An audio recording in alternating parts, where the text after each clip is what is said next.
8 group. जितने भी English के वर्ड होते हैं ध्यान से समझते हैं ना, पीछे तक पूछूंगी, किसी से भी खड़ा करके पूछूंगी। भरत ध्यान दो, क्या लिखा हुआ है कि जितने भी इंग्लिश के वर्ड होते हैं आप डिक्शनरी में उठाएंगे और जितने भी आपको इंग्लिश के वर्ड मिलेंगे उन सारे वर्ड को हम कितने क्लास में डिवाइड करेंगे? 8 ग्रुप में डिवाइड करेंगे।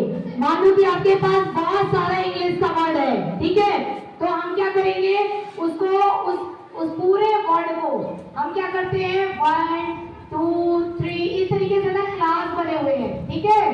तो 1 2 3 4 5 6 7 8 हम क्या करेंगे, उनको 8 पार्ट में डिवाइड कर देते हैं, है ना। सारे वर्ड को 8 पार्ट में डिवाइड कर देते हैं। कोई वर्ड इधर आएगा, कोई सा इंग्लिश का वर्ड बोलोगे वो इस वाले में आएगा, कोई सा इंग्लिश का वर्ड इधर आएगा, ठीक है। तो हम क्या कर रहे हैं, सारे वर्ड को डिवाइड कर रहे हैं, ठीक है। इसको क्या बोला जाता है? इसको बोला जाता है क्लासिफिकेशन। ध्यान से समझिए, क्या बोलते हैं? क्लासिफिकेशन। हम क्लासिफिकेशन कर रहे हैं, किसका? इंग्लिश वर्ड का क्लासिफिकेशन कर रहे हैं। क्लासिफिकेशन करना क्यों जरूरी होता है? स्टडी करने के लिए, पढ़ने के लिए, आपकी स्टडी को इजी बनाने के लिए क्लासिफिकेशन करना जरूरी होता है। जैसे मान लो स्कूल में इतने सारे बच्चे हैं आप लोग, ठीक है। अब आप सारे बच्चों को अगर मैं सारा सब्जेक्ट और सारी क्लास के बच्चों को यही बरामदे में बैठा के पढ़ाऊं तो क्या मेरे लिए ये आसान होगा या डिफिकल्ट हो जाएगा? काफी डिफिकल्ट हो जाएगा। तो इसके लिए क्या किया जाता है? इसके लिए क्लासरूम बनते हैं, है ना। एक जैसे बच्चे एक क्लास में रहते हैं। नर्सरी में नर्सरी के बच्चे रहेंगे, उनको नर्सरी के अकॉर्डिंग पढ़ाया जाएगा, एलकेजी को एलकेजी के अकॉर्डिंग पढ़ाया जाएगा, ठीक है। तो हर है ना, तो वो डिवाइड किया गया है किस लिए? ताकि हम आसानी से इजीली पढ़ा सकें, है ना। तो स्टडी को आसान बनाने के लिए क्लासिफिकेशन किया जाता है। उसी तरीके से इंग्लिश में जितने भी वर्ड हैं उनको क्लासिफाई कर दिया गया है आसानी से पढ़ने के लिए। क्षितिज क्या करते हैं? 8 पार्ट में डिवाइड कर देते हैं, ठीक है। आगे सर आपको पढ़ा रहे हैं। English words are divided into 8 group. सारे इंग्लिश वर्ड को कितने पार्ट में, कितने ग्रुप में डिवाइड किया गया है? 8 ग्रुप में। अब आपको ये बात समझ में आ गया कि हमने डिवाइड क्यों किया? 7th क्लास आपको एडवांस स्टडी को इजी बनाने के लिए सारे इंग्लिश के वर्ड को डिवाइड क्यों किया? स्टडी को इजी बनाने के लिए, स्टडी को इजी बनाने के लिए, ठीक है। हर जगह हम डिवाइड करते हैं। क्या आपके घर के अंदर भी कुछ डिवाइडेशन होता है? इजी के लिए कि पता सारे किचन के जो बर्तन होंगे, किचन का जो भी सामान होगा वो सब किचन में रहना चाहिए, है ना। बाथरूम का जो भी सामान है वो सब बाथरूम में होना चाहिए, ठीक है। डिवाइड करते हैं ना ताकि रहना आसान हो जाए, इजी हो जाए। तो ये कहीं भी अगर डिवाइडेशन होता है ना, इसको हम क्या बोलते हैं? इसके लिए वर्ड इस्तेमाल करते हैं क्लासिफिकेशन। बहुत बार ध्यान से बोल लो, सुन लो और समझ लो, क्योंकि ये वर्ड आपको बहुत बार पढ़ने के लिए मिलेगा। बड़ी क्लासेस में बड़ी डिवाइड करना, क्लासिफिकेशन मतलब डिवाइड करना। और कभी भी आपसे पूछा जाए कि क्लासिफिकेशन करने की क्या जरूरत पड़ गई, तो आप बोलना स्टडी को इजी बनाने के लिए, स्टडी को इजी बनाने के लिए, आसान बनाने के लिए हम क्या करते हैं? क्लासिफिकेशन करते हैं। क्या करते हैं? क्लासिफिकेशन करते हैं। दीक्षा बेटा जहां to the work they do in sentences, sentence के अंदर, किसी भी सेंटेंस के अंदर ये क्या काम करते हैं, ठीक है, क्या काम करते हैं। जैसे मैं कहूं कि आई एम टीचिंग, मैं पढ़ा रही हूं, इसमें कितने सेंटेंस, कितने वर्ड आए? आई आया, एम आया और टीच वर्ड आया, ठीक है। तो ये 3 वर्ड को आप इन 8 में से कहां रखेंगे, ठीक है। तो उसको नहीं फर्स्ट सेकंड थर्ड जरूरी नहीं है, वो अभी मैं पढ़ाऊंगी तब आपको समझाऊंगी। तो इसमें कितने वर्ड आपको मिले हैं? 3। आई एम टीचिंग, मैं पढ़ा रही हूँ, तो कितने आए हैं? आई आया है, एम आया है और एक टीच वर्ड आया है जिसके अंदर आईएनजी लग गया है, ठीक है ना। तो ये 3 वर्ड आए हैं, इन 3 वर्ड को इसमें कहीं ना कहीं हम लोग क्या करेंगे? उसको रखेंगे, ठीक है। तो इनको क्या कर दिया हमने? क्लासिफाई कर दिया। उन तीनों को उठा कर एक जगह नहीं रखा, बल्कि तीनों को हमने 3 अलग अलग, ये कितने रूम है यहाँ पर? 8 रूम है, ध्यान रखना। कितने रूम है? 8 रूम है। टोटल इंग्लिश के वर्ड को कितने रूम में रखा जाएगा? 8 रूम में। टोटल इंग्लिश के सारे वर्ड को किस में रखा जाता है? 8 रूम में रखा लिखा जाता है।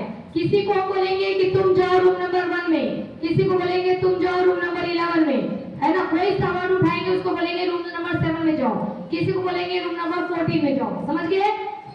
ये क्यों कहाँ जा रहे हैं, आप कैसे उनको उस रूम में रख रहे हैं, उसका एक सिस्टम होता है जो कि इस चैप्टर में आपको बताया जाएगा। ओके, अब जैसे नर्सरी का बच्चा रहेगा, आप उसको कौन से रूम नंबर में भेजेंगे? ठीक है। अब क्लास 3 के स्टूडेंट को आप कौन से रूम नंबर में भेजेंगे? 10 में भेजेंगे। ओके, और क्लास 4 को किस में भेजेंगे?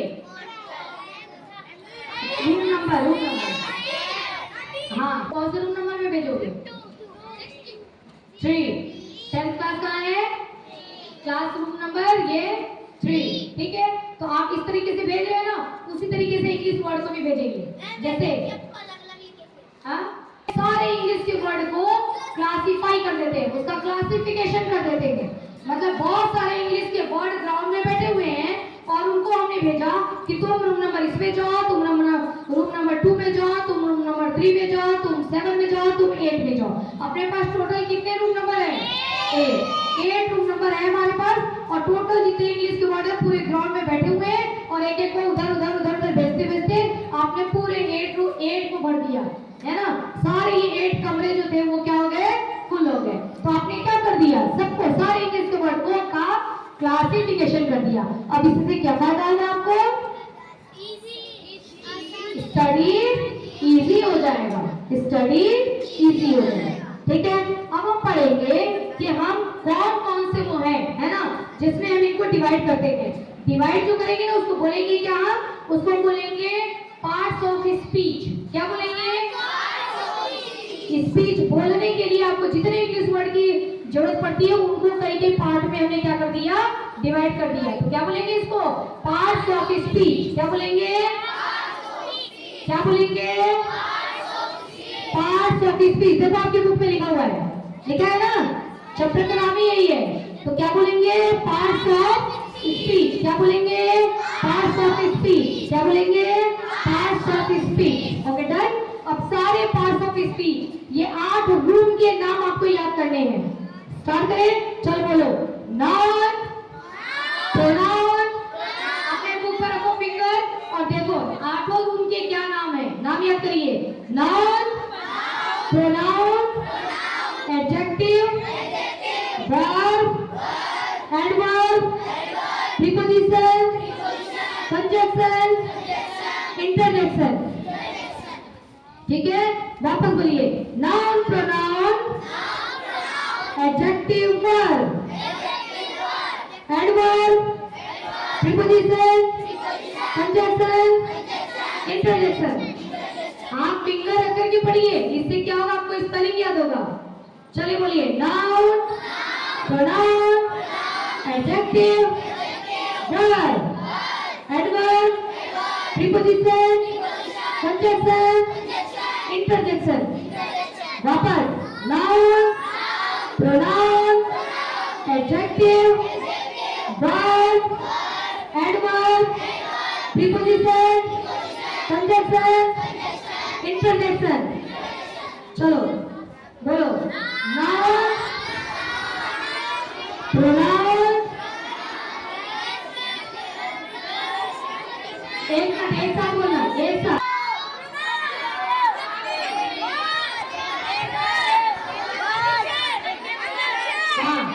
ठीक है, 8 रूम के नाम याद हो गए आपको। पहले रूम का नाम क्या है? दूसरा, तीसरा, noun, pronoun, verb, noun, pronoun, sorry, adjective और उसके बाद वर्ब, वर्ब के बाद एडवर्ब। देखते जाइए, बोलते जाइए। उसके बाद और लास्ट इंटरजेक्शन। ठीक है, अब इसको फिंगर पे याद करो। Noun, pronoun, adjective, verb, adverb, preposition, conjunction, interjection. Noun, pronoun, adjective, verb, adverb, preposition, conjunction, interjection. ठीक है, 8 याद करो। Noun, pronoun, adjective, verb, adverb, preposition, conjunction, interjection. देखो क्या लिखा हुआ है, a noun is the name of a person, animal, place, thing, feeling or idea। समझ में आया? अगर मैं बोलूं, अगर मैं बोलती हूँ श्वेता, तो श्वेता को आप कौन से रूम में रखेंगे? आप कौन से रूम में रखेंगे? Room number 1 noun. किस में रखेंगे? रूम नंबर 1 नाउन में रखेंगे। ठीक है, अगर मैंने बोल दिया गोट, बकरी, उसको कौन से रूम में रखोगे? नाउन में रखेंगे। अगर मैंने बोल दिया वह लड़का, उसको किस में रखोगे? नाउन। वह लड़की किस में रखेंगे? नाउन। ठीक है, ये सब किस में आते हैं? नाउन में। मैंने बोल दिया इंडिया, किस कहाँ रखोगे? नाउन, है ना? अब देखिए डेफिनेशन लिखा है ना, कोई किसी पर्सन का नाम हो, यदि कोई अगर पर्सन है, पर्सन मतलब कोई भी हो सकता है, कोई भी हो सकता है पर्सन, है ना? पर्सन का मतलब क्या होता है? कोई भी इंसान। ठीक है, जैसे कोई भी इंसान, किसी का भी नाम ले लो, इधर आप किसी का भी नाम लीजिए, वो सब क्या है? आप सब लोग क्या हो? नाउन हो। आप सब लोग क्या हो? नाउन। किसी भी पर्सन का नाम क्या होता है? नाउन होता है। किसी कोई भी एनिमल, गोट, काऊ, लायन, डियर, टाइगर, सब क्या है? नाउन। सारे एनिमल्स को किसमें रखेंगे? नाउन में। प्लेस का मतलब जगह, है ना? जैसे Agra, Gujarat. Person, animal, place, thing, feeling और आइडिया। वापस देखो, noun is the name of person, animal, place, thing, feeling और आइडिया। ठीक है, ये क्या है? नाउन है, नाउन। ओके, बस आज की पढ़ाई डन, यही तक पढ़ेंगे हम। और इसके एग्जाम्पल मैंने आपको बहुत बार बताया, और इसमें कुछ एग्जाम्पल लिखे हुए हैं। जैसे मोहन नाउन है, फार्मर मतलब किसान, नाउन है। काऊ मतलब नाउन है, गोट मतलब बकरी, नाउन है। इंडिया, मैंने जो एग्जाम्पल लिया था वही है। कंट्री, देश, क्या है? नाउन है। मिल्क, नाउन है। बुक, टेबल, ऑनेस्टी मतलब ईमानदारी, बिल्कुल सही, नाउन है। काइंडनेस मतलब दयालु, है ना? जो आपके अंदर दयालु वाला नेचर होता है उसको क्या बोलते हैं? काइंडनेस। ये सब क्या है? ये सब नाउन है। ओके, अब देखो मैं लास्ट बार करवा रही हूँ और पूछूंगी, अब टेस्ट लेने वाली हूँ बॉयज और गर्ल्स में, कि किसका दिमाग कितना तेज है, सबसे पहले किसने याद किया? बता रही हूँ। क्वेश्चन नंबर 1, जितने भी इंग्लिश के वर्ड हैं, सारे वर्ड को एक जगह कलेक्ट किया गया और उसको उठा करके हमने क्या कर दिया? उसको अलग अलग रूम में डिवाइड कर दिया। ठीक है, कितने रूम में डिवाइड किया? एक रूम में डिवाइड कर दिया हमने, और इसको हम क्या बोलेंगे? क्लासिफिकेशन। क्या बोलेंगे? क्लासिफिकेशन। क्वेश्चन नंबर 2, क्लासिफिकेशन की जरूरत क्यों हुई? स्टडी को इजी बनाने के लिए, स्टडी को इजी बनाने के लिए हमने क्लासिफिकेशन किया। इंग्लिश के वर्ड के लिए आपने कुल कितने रूम तैयार किए? 8 रूम हमने तैयार किया। कितने रूम तैयार किया? 8 रूम तैयार किया। अब मैं पूछूंगी कि 5 रूम के नाम बताओ, तो आप बोलेंगे noun, pronoun, adjective, verb, adverb. 5 room हो गया। अब मैं बोलूंगी 3 रूम और के नाम हैं, उनके भी नाम बताओ। Preposition, conjunction, interjection. इस तरीके से आपने 8 रूम के नाम बता दिए। मैंने आपको बोला कि जो उसमें फर्स्ट रूम है उसका डेफिनेशन बताओ। क्या बताओगे? A noun is the name of, देखो इसमें person, animal, place, thing, feeling और आइडिया। अब मैं आपसे पूछूंगी कि मोहन को कहाँ रखें? तो आप बोलेंगे पूछूंगी लॉयन को कहाँ रखें? नाउन में बंद कर दो, लॉयन सबको खा जाएगा। मोहन को लॉयन खा जाएगा। गोट को कहाँ रखें? नाउन में रखें। अब मैं पूछूं, टेस्ट ले लो? ठीक है।